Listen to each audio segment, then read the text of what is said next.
There's a practice that still happens in homes around the world, though most people who do it can't quite explain why. When someone dies, the mirrors get covered, a sheet, a cloth, sometimes just turned to face the wall. It's not in every household, not in every culture, but it shows up often enough, across enough different traditions, that it feels like something older than any single explanation. And if you ask why, you'll get different answers. Some say it's so the soul doesn't get trapped. Some say it's to prevent the living from seeing ghosts. Some say mirrors are doorways and need to be closed when death is near. Others will tell you it's about vanity, that mourning requires you to stop looking at yourself, or that it's practical. Covering reflective surfaces helps mourners focus on grief instead of appearance. But here's what's strange. None of these explanations quite account for how specific the practice is. Not all reflective surfaces get covered, not windows usually, not polished metal or still water, just mirrors, and not always. Just when someone dies, or sometimes when someone's dying. Which raises a question that feels small at first but keeps expanding. What is it about mirrors specifically that makes people want to hide them when death enters a house? Before we go further, if you're enjoying this, consider subscribing to Belief Explained Simply.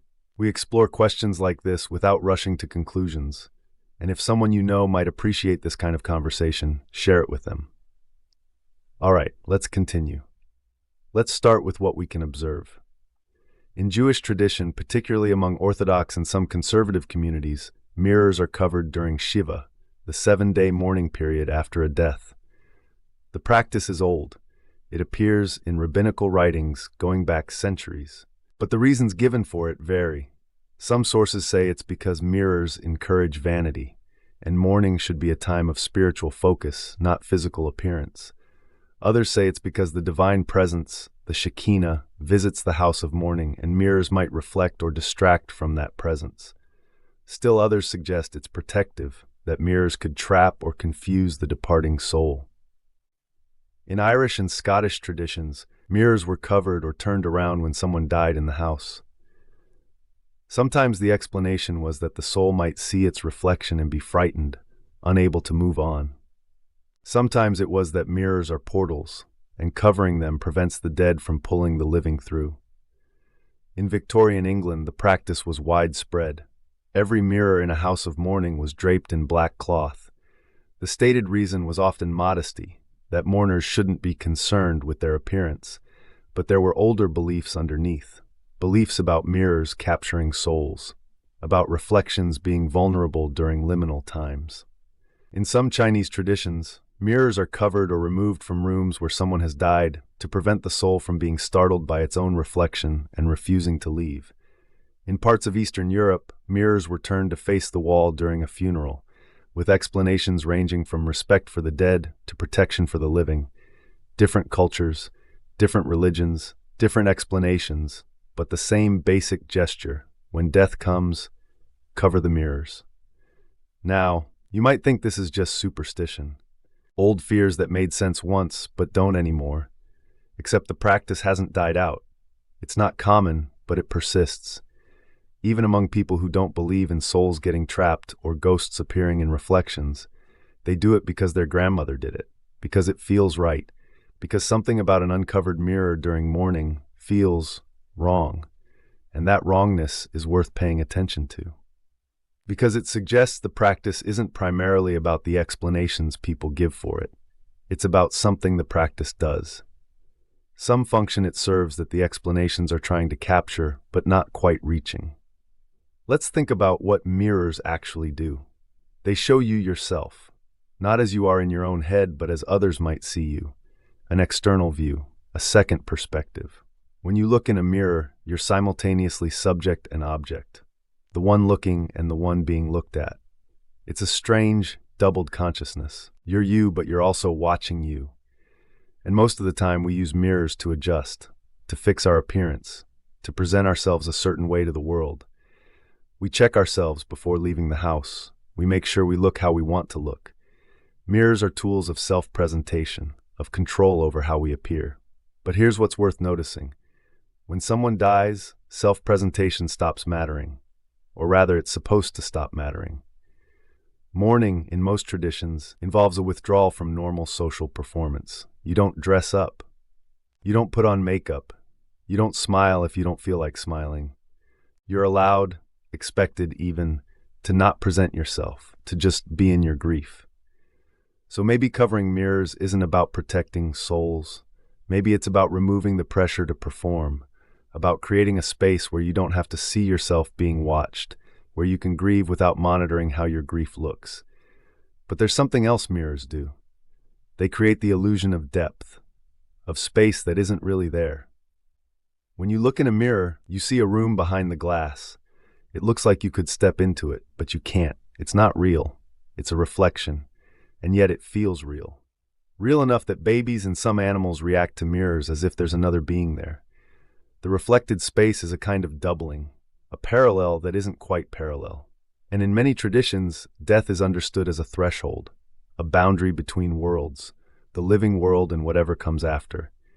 And thresholds are dangerous, liminal, neither here nor there. So maybe mirrors, which create their own kind of threshold, a doorway that isn't a doorway, a space that isn't a space, feel too similar to death's threshold, too porous, too uncertain. And covering them is a way of closing that ambiguity, of making the boundary between here and not here more solid. There's a belief that shows up in multiple cultures in different forms that mirrors can trap things, not physically, but spiritually, metaphysically, however you want to name it. The idea is that when you look in a mirror, something of you goes into it. Your image, your likeness, your reflection. And that reflection is vulnerable.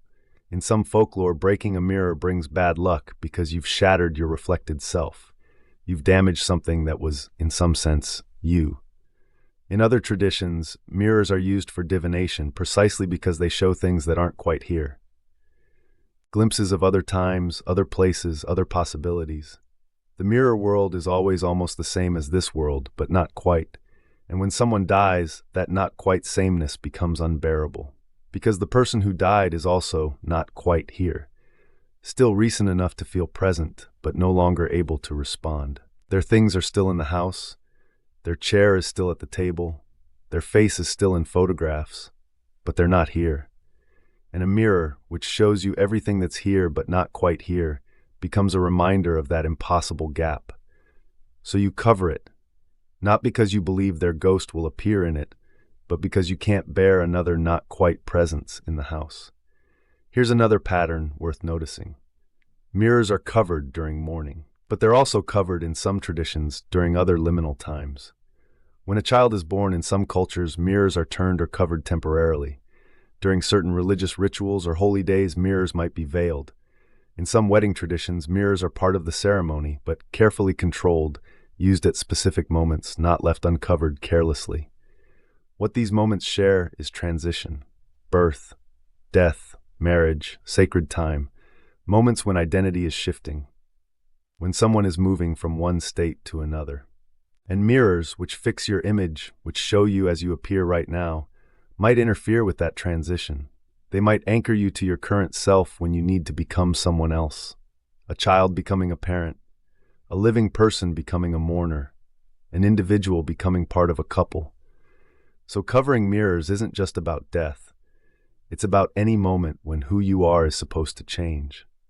When the reflected self, the one you see and perform and maintain, needs to dissolve, at least temporarily, so something new can form. Let's sit with something uncomfortable. In the modern world, we're surrounded by mirrors, not just literal ones, but metaphorical ones. Screens, cameras, social media, constant feedback about how we appear. We're always seeing ourselves being seen, always aware of how we look, how we present, how we're perceived. It's exhausting, and there's almost no space where that stops, where you're not, in some sense, on display. Even grief has become public, performed, photographed, posted. And maybe that's why the practice of covering mirrors feels strange to us now. Not because we don't understand it, but because we can't imagine what it would be like to actually stop seeing ourselves, to have a space, even temporarily, where there's no reflection, no monitoring, no performance, just the thing itself, the grief itself, without watching yourself grieve. There's a phrase that appears in some rabbinical commentary about this practice. The mirrors are covered so that you can see with different eyes, not literal eyes, something else. The eyes that see inward, that see meaning instead of appearance, that see the person who died as they were, not as they looked. And mirrors which only show surfaces, which only show the outside, interfere with that kind of seeing. So you cover them, not to hide from ghosts, but to remember how to see without reflecting. Here's what I keep coming back to. The practice of covering mirrors when someone dies exists in traditions that have very little else in common. Different theologies, different cosmologies, different beliefs about what happens after death, but the same instinct. When death enters, cover the mirrors, which suggests that whatever this practice is doing, it's not primarily about theology. It's about something more immediate, something about how humans navigate the experience of death. And maybe it's about this.